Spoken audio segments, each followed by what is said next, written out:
السلام عليكم ورحمة الله تعالى وبركاته كلنتي وعن أو ونعكسن داوديال ملك سو naga daawanaysan ku soo dhawaada waraysi gaar ah oo aanu la yeelan doono Cabdiraxmaan Maxamed Faroole oo ahaan jiray madaxweynihii hore ee Puntland haatan ah musharax u taagan xilka madaxtinimo ee Jamhuuriyadda Federaalka ee Soomaaliya inta waraysigan uu socdo waxaan wax ka weydiin doonaa ololihiisa doorasho kulan dhawaan ka dhacay magaalada Kampala oo ay wada jir u soo saareen isaga iyo musharaxiin kale oo ay uga hadleen arrimaha doorashooyinka Soomaaliya abaaraha iyo sida uu arko mustaqbalka dalka Soomaaliya kadib doorashadan dhawaan la filayo inay ka dhacdo magaalada Muqdisho ee caasimadda Soomaaliya mudane Cabdiraxmaan ku soo dhawow muuqbaahiyaha STA ma santahay aad iyo aad ma santahay dhawaan waxa jiray kulan ka dhacay magaalada Kampala ee xarunta waddanka Uganda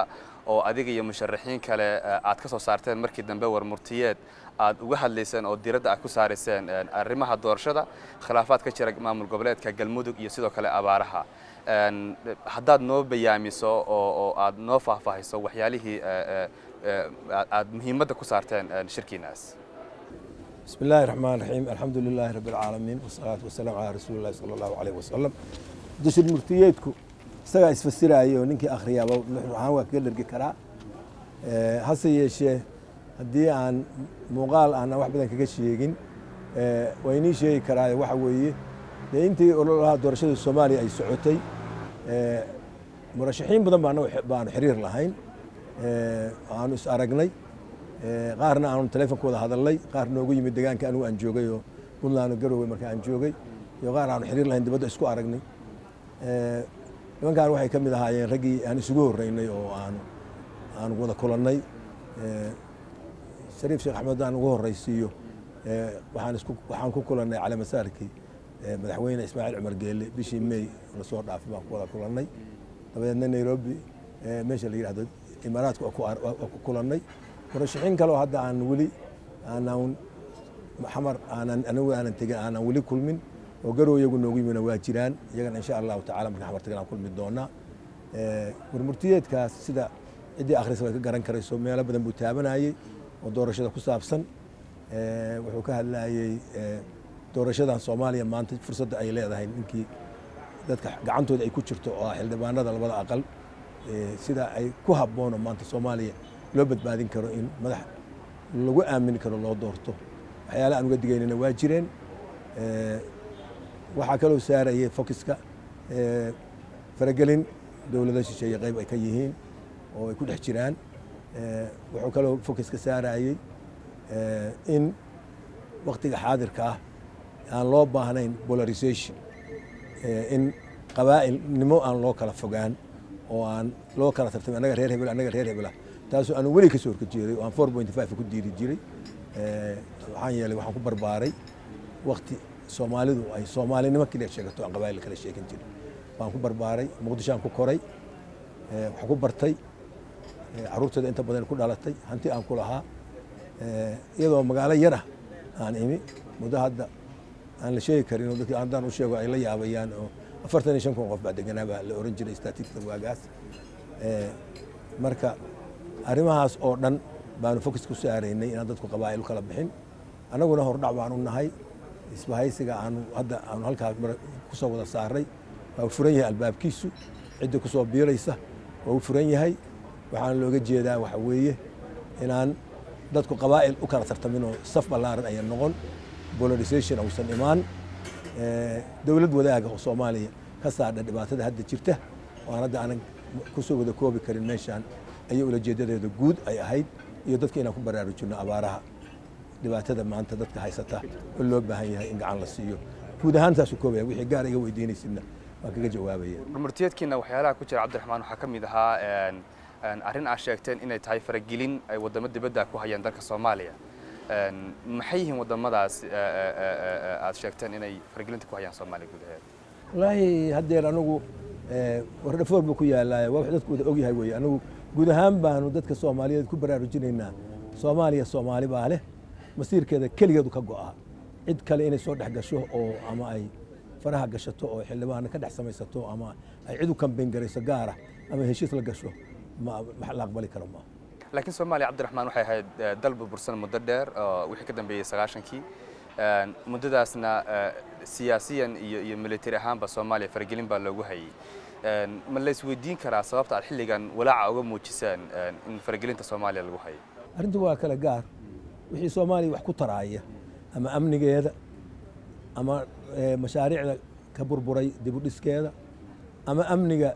dawladaha contribute gareeyay oo ay ka socdaan ciidamadu amniga sugaaya ama qaxootigeeda haya ama ka shaqaynaya inay dawladda Soomaaliyeed oo qarankii Soomaaliyeed dib u soo noolayso ka mid noqota ummadaha caalamka oo sharafteeda lahaata waa soo dhaweynayna waana jiraan waana badan yihiin laakiin kuwa gaar ah oo yar baan u ka hadlayna dadkoona ka waan hadlayna waa tahay isbahaysiga aad uga dhawaaqdeen Kampala dad badan waxay u arkaan inuu yahay mid aad ku doonaysaan inaad talada uga qaadaan xukuumadda talada haysa dalka maamulaysa muxuu yahay ajandayaashiina inii digsan ee ku aadan doorashooyinka xukuumadda hadda maanta taladii haysa ma jiro xukuumadda waqtigeedu waa dhammaaday bishii September buu dhammaaday ku meel gaar bay ku hayeen markii labada aqal la doortay xilkii waa ka wareegay hadda gudoonkii aqalka golaha shacabka la doortay iyaga hadda hawshii haya iyaga xafiisyada inay wareejiyaan baa u dhiman kaliya ciidamada iyo hay'adaha dawliga oo wali kaga lug leh sugidda amniga iyo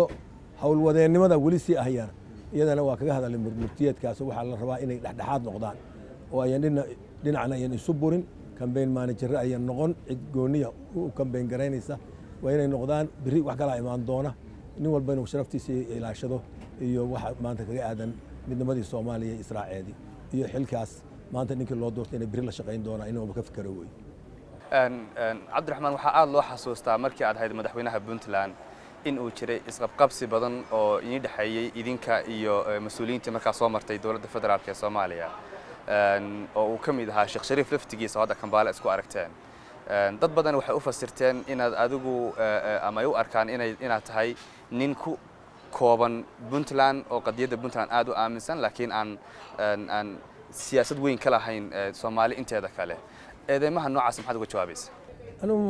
ma maayo mana jiri karto dad badan waxa u arka dad iyagu dana siyaasadeed loo meesha anu aan wax wada diidan bay ahaayeen anagu ilaa shirkii Djibouti oo 1990kii waxaan ka mid ahaa guddiga farsamada oo ka qayb galay Djibouti 1990kii lagu qabtay 15 ilaa 22 bishii July waxaan riixayay oo aan hormuud u ahaa oo lagu yaqaana AB Federation Soomaaliya inay federation qaadato ayay way burburtay nidaamkii hore oo Talyaaniga la dhaxlay oo nidaamkii meel dhexe kaliya laga maamulayay dalkii hadduu burburay reer qayb ka midina ay ku tashatay inay kaba go'do Soomaaliya qaybtii labaad maamul dhisatay baan anu markaa madax ka ahaa qaybtaas go'aankeedii hore oo ay ku aasasantayna waxaan ka mid ahaa asaasayaashii dastuurka wax ka sameeyay waxay ku dhisnayd in Soomaaliya ayaan kala go'i karin ay israacdo wixii tagayna la qanciyo waxa soo socdaan ay maamulo ay dhistaan adeegu dalka wada gaaro oo meel walba gaaro nabadgelyadu wada gaadho Puntland hormuud bay ugu ahayd aniguna nasiibkay u helay inaan madax ka noqdo meeshii kaliya waxa laga hirgeliyay waxaan isu xil saaray in aan xoogayga dhan isugu geeyo iyo tabar waxaan hayo mid aqooneed iyo mid maamulkay wuxuu ka geysan karaba in meelo kale ay maamul ka dhismaan cidii markaas sida aan wax u wadno isla garan weynay baan isla garan weynay ma ahayn wax aanu Soomaalinimada anu aan meel ka marsanaa anaaba Soomaalinimada waday anaaba isu haysta inaan centerkii ahaa Soomaalinimada inay saa ku timaado maamulka federaalka waa nidaamka dib u heshiisiinta qaran national reconciliation buu u dhigan yahay maxaa yeelay haddii qolo walba ay maamulkeedii ay samaysato qaybta ay kaga aadan tii dhexna loo dadka u dhaxaado taas baan wax ogaygu saaraa laakiin nasiib wanaag maanta arrintaas way hergashay aqalkii sare oo dhimanaa oo 2012 in la sameeyo oo dib u dhacay baa maanta samaysmay waxaan filayaa riidayda in la gaaray aniguna nasiibkaygu i gaarsiiyey alxamdulillahi rabbil caalamiin inaan ka mid noqdo aqalkii sare xildhibaan ka mid ah inaan ahay waxaan filayaa inaan guushaas aan gaaray ilaahayna uu nagu gargaari doono inaan madaxnimada Soomaaliya qabto haddii ilaahay waa garta waxa jira Soomaalidu markii burburku uu ku dhacay dad badan waxay u arkayeen dib u heshiisiintu inay tahay wax Soomaalidu ay wax kaliya isugu imaan karto ay tahay laakiin markii ay Soomaaliya ay qaadatay nidaamka federaalka ee maamul goboleed ku salaysan dad badan waxay u arkeen in nidaamka federaalku uu caqabad ku noqonayo dib u heshiisiinta dalka Soomaaliya gudaheeda adigu Cabdiraxmaan ahaan soo warta adoo kamid ah dadkii aad kugu ololeynaya arrimaha federaalka anigu ma qabo dad badan inay saa u arkaan maanta waa la wada qaatay waxa dhimani waxa weeye dawlad dhexe oo fiican inay timaado rag waxaa helin kara ay sameeyaan oo maamulada aan isbixin karin oo dhaqaalooda isbixin karin dastuurka marka dib loogu noqdo dhammaystiro lagu qeexo awoodaha sida loo kala leeyahay waddanka khayraadkiisa dabiiciga ah iyo midka dakhliga soo galo qoomigaaba sidii loo kala qaadanayo lagu qeexo markaasna xoogga la saaro maamuladu inay dhismaan dowladda dhexe culays baaba ka dhacaya oo culayska howlaha loo idmaday keliya bay fulinaysaa iyo isku wadka dalka baa iyada xul saaranaya dadkii waxaa qaabilaya intaa amniga waxaa ka sugaya degaamada waa dowladaha maamul goboleedyada baa sugaya adeegii dadka bulshada uga baahnayd meelaha kale fofog awal aan gaarsiisnaan jirin iyagaa gaarsiinaya iyaga laftigoodu waxay sii leeyihiin inay sii ballaariyaan oo degmo walba ay doorato maamulkeeda degmo oo iyaguna baahida dadkooda iyaguna ay noqdaan dad ka hadlaaya oo qorshe usoo samaysanaya sidaas dalkii dib isugu soo noqdo isagoo dhammaystiran ummaddiina laysu keeno waxaan anagu ka shaqaynayna federationka ahay waa qarannimadii soomaaliyeed siday dib ugu soo noqon lahayd oo burburtay haddii la yidhaahdo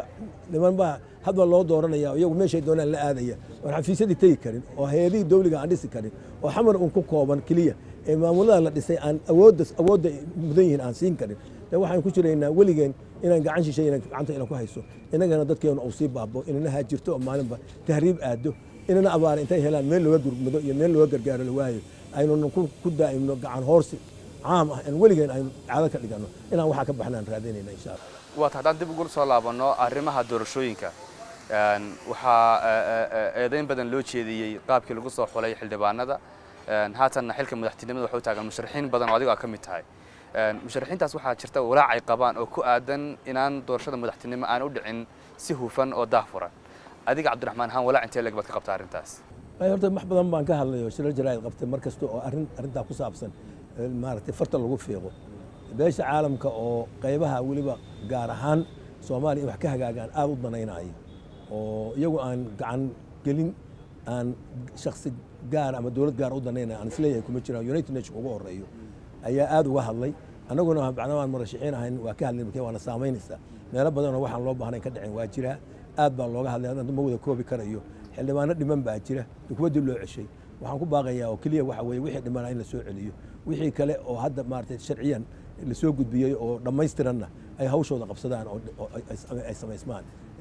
taas unbaa waxa laisku raaci karaa maanta hoggaankii waa dhisan yahay golaha shacabka intii ka dhimanaydna oo dib loo ceshana in meelihii dib loogu celiyo musuqmaasuqaas waa jiray oo waa jiray lacag in la dul taagnaa meel walba xafiisya ka furaayaan lacag qaybinaya waxaas inaan ka gudubnaan jecel lahay doorashada soo socota haddii ilaahay idmo waxaa jirtay waraaq soo baxday oo Michael Keaton oo qaabilsanaha qaramada midoobay arrimaha Soomaaliya uu sheegay inuu ugu daray musharaxiinta u taagan xilka Soomaaliya waraaqdaas ma ku soo gaadhay haddii ay ku soo gaadhayna maxay tahay wax ay ka hadlaysay mid gaar ah oo murashaxiinta keliya loo diray anigu taa hadda ma xusuusta kama hadli karo hadda waa gartay muxuu yahay marka adiga ajandahaaga siyaasadeed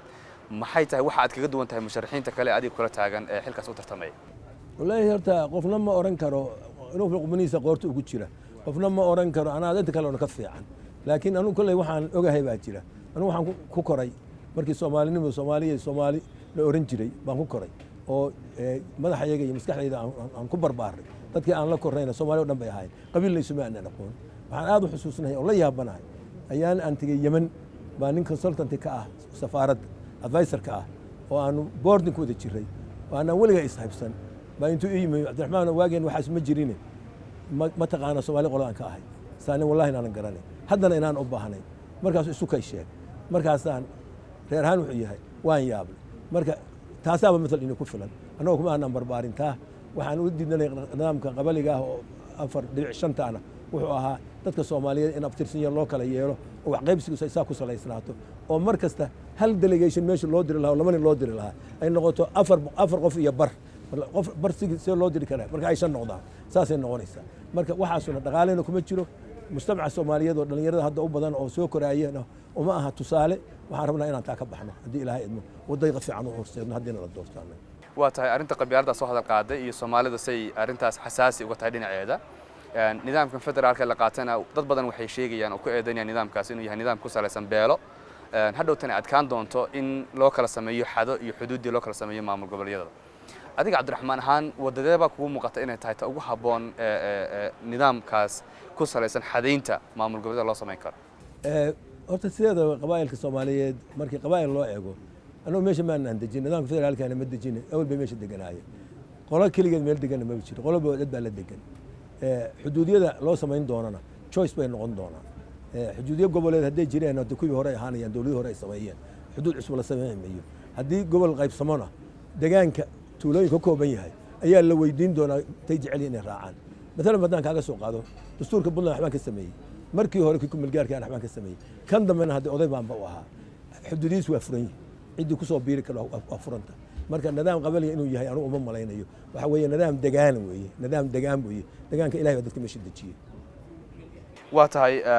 dalka waxaa ka jirta cabdiraxmaan abaar aad u baahsan oo guud ahaanba bariga afrika ku baahsan laakiin gaar ahaanna soomaaliya si weyn u saamaysay musharaxiintununa bayaan bay ka soo saarteen arrintaas dowladda soomaaliya bayaan bay ka soo saartay maxay tahay qorshaha inay ka degan arrintaas oo aad gacan uga geysanaysaan dadka abaarta ay saamaynta ku yeelatay haddaad tihiin musharaxiintiin anugu hadda waxaan ka imi meelihii abaartu ay aad uga jirtay oo ku ba'nay goobtii baan jooga wax badanna waan ka hadlay shir jaraa'id baan ka qabtay communitiga iyo dowladdana abiilo badan baan u jeesay waa wada hadal qaarkoodna waaba ii yimaadeen wixii ay qaban karaan way hayaan gacanta ku hayaan weliba khusuusan xukuumaddu tabarkeedu ma badna dowladaheena meel kasta waa ha joogeen maamuladeena nimanka wadaadada ah oo xiriir badan leh oo communitiga dibadda ah iyo dadka hantiilaha ah kalsooni badan ay ku qabaan door weyn bay qaateen waxaan rajaynaynaa inay door kale laba jibaaraan dowladuhuna waxay ku deeqi karaan iyo farsamooyinka inay ku deeqaan maalanba hadda maalinta dhaweyd oo dad badan isugu guuray degmo ka mid ah degaanka ee puntland oo xagga bariga ah oo ilaa togdheer lagaga soo guuray ilaa galgaduud laga soo guuray waxaan aad iyo aad u codsaday oo aanu abiil u sameeyey dowladda puntland inay geyso dowladda qaybaheedii shaqada qaban lahaa sida wasaaradda caafimaadka wasaaradda xanaanada xoolaha iyo wasaaradda degaanka oo degaanka la ilaaliyo maxaa yeelay xoolo badan baa dhintay baabuur badan baa dhulkii burburisay inay goobta joogaan waana ay geeyeen marka waxaan rajaynayaa dowladda dhexena haddeer kolley madaxdii haddeer xafiisyadii ka tage laakiin wasaaradihii waa jiraan magaciina waa yaalla inay abiilna sameeyaan anigu saan abiil u samayn anigu abiilka aanu samaynayna waxaanu rajaynaynaa dowladaha deeqda ilaahay baa deeqda bixiya laakiin hantida badan leh inay gurma degdega sameeyaan hadhow waxba lagama gaaro abaartii sidii aanu arki jiray roobabku xilliyay ku da'aan xilligii soobka guga ahaan jiray di'i jiray waagii hore march iyo abrilna dib buu u dhacayo dayraha ficnaan jiray haddeer meelo guga ka da'ay waa jiraa meelo dayrtii dhow waxbaa ka da'ayna waa jiraa laakiin hadda dayrtii mid caamay noqotay marka waxaa loo baahan yahay inay nagu dhicin tii 92 dhacday iyo tii dhacday 74 dowlad xoog laa jirtay dowlad xoogna waa ku tirsanaayeen ruushka waagii oo goboladaas north central loo yaqaan xoog ku dhacay oo nugaal valley ilaa togdheer ilaa sanaag ilaa mudug intuu baagaa ku dhacay dowladda ruushka ka qayb gashay 250,000 oo muxuu ahay bay qaaday dad ah waxaa la dejiyey 6 meelood oo degaana 3 xeebaha ayl iyo cadale iyo baraabe iyo 3 beeraha ah sablaale iyo kurtawaare iyo dujuuma ayaa la dejiyey maanta taas ma jirto waxaa fiican in dadka meeshoodii loo aado wax loogu geeyo ayaa fiican oo wixii qayb ka qaadanaya adduunyadu inay hadda yimaadaan hay'adahooda muxuu ahay degdega wax uga qayb gala iyo kuwa muddo sugaba ma anfacayso bureaucracy-ga weyn oo United Nations iyo hay'adaha qaarkood ay leeyihiin wixii maanta la qoro markii roobku doomo dadka dhamaada imaanaya maanta wixii jeeb ku jira unbaa maanta qaban kara waxaa ka jira emergency xoog leh marka in af la isku daro ma aha nin murashaxa iyo wadaad iyo shacbi weyne iyo nin wax haystaba inay maanta dadaalaan baa loo baahan yahay waa tahay intii aad madaxweynaha ka ahayd Puntland waxaa jira mashaariic socotay oo Puntland horena u soo bilaabatay adna aad qayb weyn ka qaadatay mashaariicda waxa kamid ah aeroboortyada oo kale aeroboortka hadda Garowe oo kale hadda isagu meel gabagaba amaraya wararkan helayna waxay sheegayaan inuu ka dhiman yahay iftiimintii ama lightingkii xilliga habeenkii diyaaradda markay soo degayeen u sahlayay heshiiskii markii hore Puntland ay la gashay shirkadda iyadu qaaday contract qaadatay miyaan markii hore ku jirin in aeroboortka loo dhameystiro iftiimintii habeenkii mise waxa ahayd kaliya in markii hore iyagu dhisaan qaybtan laamiga iyo wixii kale oo la halmaa aeroboorada tan waxay bilaabeen helitaankeeda la ogolaaday waqtiga anigu aan joogay midda boosaaso iyadoo qandaraaskii la bixiyay baan tegey tan kalena markaa u socdo alxamdulilah rabbil caalamiin dowladda iga damaysay waa dhamaystirkii bay joogtay furitaankeedina waan ka qayb galay tii boosaaso dabcan ma yeelan nal dabeed maan ogaanay inuusan nal ayuusan ku jirin tii Garoowe iyadana furitaankeeda aan joogay markii dambe dhamaystirkeedana hadda hawshu intay socotayna aan Garoowe xaadir ku ahaa inta badan oo aan maalmo batagaayay kambaniga waxaan ka ogaanay haddaan nalka hadda la gelin projectiina uusan ku jirin inay adkaan doonto hadhow in la nalayo diyaaradda ku degto habeenkii sababtuna ay tahay inta qalab loo baahan yahay in airboor lagu sameeyo iyo kambani sameeya baa dib loo keenaya balaas alaabta loo baahan yaho la gadaayo waxaan isku laasuminay intaan joognay inaan communitiga Puntland aan ka dhammaystiro inay bixiyaan kharashka ku baxaya nalaynta oo airboorka intaan daamurka la saaray wixii kale waa dhamaadeen la geliyo baseline-kii ay hadhow nalku noqon lahaa in hadda la geliyo oo lagu dhammaystiro daamurka lagu saaro waana ku najaxnay insha Allah tacaala waana socotaa intii lacagtii la ururiyay iyo inta dhiman labadaba waa dhammaystirmayaan insha Allah waa tahay markaan aan ka hadalno Soomaaliya dal walba waxaa haybadiisa iyo awoodiisa iyo nabad soo daabaalkiisa qayb weyn ka qaata ciidamadooda waxaan ognahay ciidamada Soomaaliya inay burbureen 10 sano u dambeysana Soomaaliya waxaa jooga ciidamada AMISOM 10 sano dawladda Soomaaliya way jirtay ama ku meel gaar ah haato ama yaan ahaanin walina laguma guuleysan in la dhiso cudud ciidan oo Soomaaliya soo celisay haybadeedii iyo nabadeedii maxay kula tahay baa hortaagan in la dhiso ciidan Soomaaliyeed oo hanta kala dambeynta Soomaalida marka u horeeya horta waxay ka bilaabaan qorshe siyaasad bay ka bilaabaan qorshaha siyaasadeed ciidan qaran wuxuu ka bilaabaa dawladda dhexe tabartu waa meesheeda cid baa lala kaashan karaa inaga laftigeena intaynu ka saaro maaragtay milishiyooyin badan baa baahsan meel walba jooga ciidan rasmi ah oo lagu talagalo oo booliiskuna uu noqdo maamul goboleedyada iyo shan inkastoo booliis central uu jiri doono oo loo qaybin doono xilka markii dastuurka la sameeyo dhamaystirkiisa laakiin ciidanka qaran siyaasadiisa iyo qorshihiisa lagana hawlgalo beesha caalamka mashruuc waxa weeye diyaar loo ahaa waxa ka gaabisay dawladda dhexe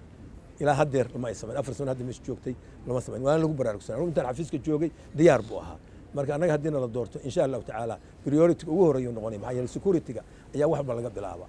amniga laga bilaaba amnina wayna ciidan leedahay ciidan hadda alxamdulillah rabbil caalamiin jooga magaalooyinka ilaaliya laakiin xoogiisu wuxuu ilaaliyaa madaxda meel fog ma tago iyagaaba meelaha biiga markay tagaan lafooda isu ilaaliya maxaa yeelay deegaan ay aqoon ka howlgelaya deegaan aan biiga iyo degmooyinka iyo gobolada waxa ka howlgeli kara ciidan national laakiin dhismaha ciidanka Cabdiraxmaan waxa kamida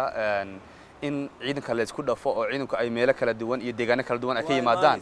xilligii aad joogtay adigana arintaas way socotay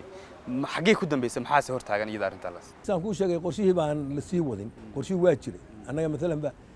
ciidan waa jiray aan u diray Kampala oo lagu soo tababaray commando sida 200 uu ahaa qorshuhu wuxuu ahaa inay Puntland ka howlgalaan inta meelaha kale ciidan ka dhismayaan maamuladii baa daahay oo aan sidii la rabay looga gaarsiin markii maamulada dhismaha in laga soo qoro deegaamada weeye deegaamada markii laga soo qoro waa la isku darayaa tababarka la wadaajinaya markii ciidanku tababarka wada galo oo dad cusub ay tababarka wada galaan oo dhalinyarada qaarna saraakiil yahay qaarna saraakiil xigeen yahay qaarna askarti ay yihiin oo ay soo bartaan markaas isla falgali karaan dad kala meel kala digay oo kala haajiray oo aan is aqoon hal mar la isku daro isma shaqeyn karaan waxa fiican la isla tababaro hadeerna markii la tababarayo lagu kala tababaro dabaaldega la geeyo oo qaar lagu dhabo qaar lagu tababaro garoowe qaar lagu tababaro Kismaayo qaar lagu tababaro Balidoogle qaar lagu tababaro meelaha deegaamada ay kala yihiin in lagu kala tababaro waa sidaas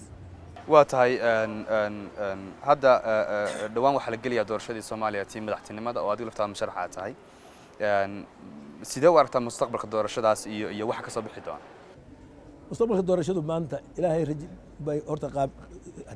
idamka ilaahay ba saaranta anoo ilaahay baan tala saarayna dad islaamaana waxaan rajaynaynaa ilaahay inuu noo idmo inay doorasho nidaam ku dhacdo oo cadaalad ku dhacdo oo cidda waddanka hogaamin ka dhah meeshan shaqo looma dooranayo meel shaqo ma aha maanta waxa dadka ugu nafxiro ninka shaqaysanaya ninka ganacsiga shaqaysta waxaana ugu ammaan roon ninka ama waddanka dibadiisa meel ammaan ku nool ama ku nool meel baadiya baa ugu ammaan roon marka ilaahay waxaan ka rajaynayaa in ay noqoto mid lagu najaxo gacantoodan wuxuu ku jiraa xildhibaanada Soomaaliya maanta loo soo doortay oo dhalinyarada u badan oo iyagu u baahan ammaanka iyo dawladnimo inay dhisanto uga baahi badan odayaasha uga baahi badan maxay odayaasha inta shii shaqeyn kareen waa soo shaqeeyeen wixii u dhimanay ilaahay baa yaqaan intay gaari doonaan maanta baahida u weyn dadka waxa haysata dadka Soomaaliyeed oo dhalinyarada oo 80% dadka ka aqoon ka badnay oo maanta xildhibaanadan iyaga u badan 80% iyaga anigu saan isleeyahay ma aan soo tirin waata ugu dambeyntii haddii ay noqoto inay ku guulaysto xilka madaxtinimada Soomaaliya Cabdiraxmaan Faroole ahaan maxay tahay waxa as leedahay maanta waa ahmiyadda koowaad ba siin lahayd oo maanta ay tahay degdeg in Soomaaliya wax looga qabto waxay ku dhigan tahay hal ku dhega ku qoran borarka iyo xamar ku qoran waxa ugu horeeya marka ugu horeeya nabad waxa ku xiga cadaalad waxa ku xiga horumar waxa ku hira sinaan lama heli karo cadaalad haddaan nabad lahayn cadaaladna wad isla falgalaan waad ogtahay ninka xaakimka ah cadaalad ma sameyn karo haddaan amnigiisa u sugnayn anagu Puntland waxaan ka hirgelinay cadaalad iyo nabad sugan baan ka horgey markaasoo ninka waajibaadkiisa guban kara cadaaladeed oo garsoorka ah kor loo qaadi karo horumarna markaasaa la gaari karaa oo shaqayn karaan hay-adihii dawliga ahay horumar ka shaqaynayay iyo private sectorkii markaasna waxaa loo baahan yahay khayraadka iyo shaqooyinka in loo sinan yahay waxaan ilaahay ka rajaynaya inaan u celinno soomaaliya siday waagi hor ahaan jiray haddaan matal kuu sheego 56 iyadoo ajnabi ina maamulayo united nationka ilaalinayo 6 wasaaradood baa soomaaliya loo dhisay dowladdii cabdullaahi ciise madaxda ka ah isha muxuu ahaye allah u naxariiste waxay ka koobnay 6 wasaaradood 2 wasaaradood prime minister mid buu ka ahaa midna isagu la reeraha midna wuxuu ahaa wasiirka arrimaha gudaha iyo mid isaga la reera 2 wasiiroo kale midna wuxuu ahaa labana waxay ahaayeen reer Puntland hadda meesha ah labana waxay ahaayeen reer Mudug oo isxiga laba nin midna reer Hiiraan buu ahaa midna reer Baydhabo ahaa wax qabiil ka hadlay waligay ma naaran waxaan xusuusnahay laba nin oo mataan ahaa oo marna laba safiir ahaa marna midna gobernatoor ka ahaa midna uu safiir ahaa ma aha sida hadda ah reer hebel min baa laga qaato wasiir baa laga dhigay cid kale xaq uma leh inay wax kale noqoto ama nin shaqaalaha meesha nin kale meritkiisa kuma shaqayn karo waxaan rajaynaynaa inay noqoto Soomaaliya meel cadaalad ku dhisan oo laba walaalay cadaalad ku heli karaan oo laba reer isku reer ku heli karaan oo miisaanka wuxuu ahay wax qaybsigu oo noqdo degaan iyo maamul goboleedyada oo noqdo awsan noqon reer hebel mise heleen reer hebel mise heleen tirsi qabiil awsan noqon saasaan rajaynaynaa insha Allah taala intaana gabagabeyn waraysigan waxaan jecelahay inaan ku weydiiyo xildhibaan baa tahay gaar ahaan kuwa aqalka sare ka tirsan tahay hadda waxay ku soo shaqeeyaan xarunta safaaradda Turkiga ku leedahay Muqdisho aqalka hoose golaha shacabku meeshii hadda ay degan yihiin oo ay ku shaqeeyaan waa meeshii dawladdii dhexe ee Soomaaliya siyaad barre u ahaan jirtay meeshii gawaarida la dhigo burbur badan baa ka muuqda muuqaalka guud ee dhismahaasi haddaad xildhibaanadii tihiin iyadoo aan kala qaadin aqalka hoose aqalka sare la kala qaadin sawir noocay bayna siinaysaa inaad ku shaqaysaan meel nooca u eg oo sumcaddii Soomaalidan wax weyn u dhimaysa waxaan aaminsanahay barlamaankaas inuu ahaa barlamaanka maxamed siyaad waqtigiisa la dhisay barlamaanada geeska Afrika ugu qurux badan inuu ahaa baan aaminsanahay isagoo sidiisiya 1991 bishii Juulaay aakhirkeedii ayaan imi shir baan ku qabsanay annagu wili Soomaaliya waa la kala qaxay laakiin wili dadkii waa wada deganaa magaalada gudaheeda waxaan la qiyaasi karin buu haddana waa burbursan yahay waxaan ku noqday 2011 bishii September markii road mapka la saxiixayay shanteedii baan ku noqday ayaan khudba ka akhriyay waxaan u qaatay inay tahay meeshaan aan fadhinay maanta inay tahay meeshii qalabka kuraasta iyo alaabta loo dhigay baan u qaatay laakiin adaab hadda ii sheegay inay ahayd gaarishka baabuurka marka waa nasiib daro taas anuu Puntland hadda markii aan xilka qabtay 8 bishii January 2009 meesha la igu doortay baraka yar bay ahayd buusha bay ahayd madaxtooyuna waxay ahayd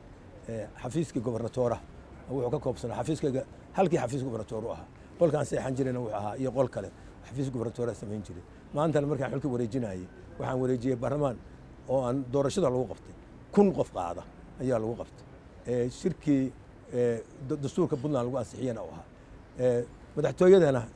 dabaad aragteen baylatina in ka sheekayn aan wareejiyay iyo deegaankeeda marka taasoo kale aan ka dhigayna haddii aniga la doorto aad baa maasan tahay waxaan ma xelinaa waraysigaas aad baa maasan tahay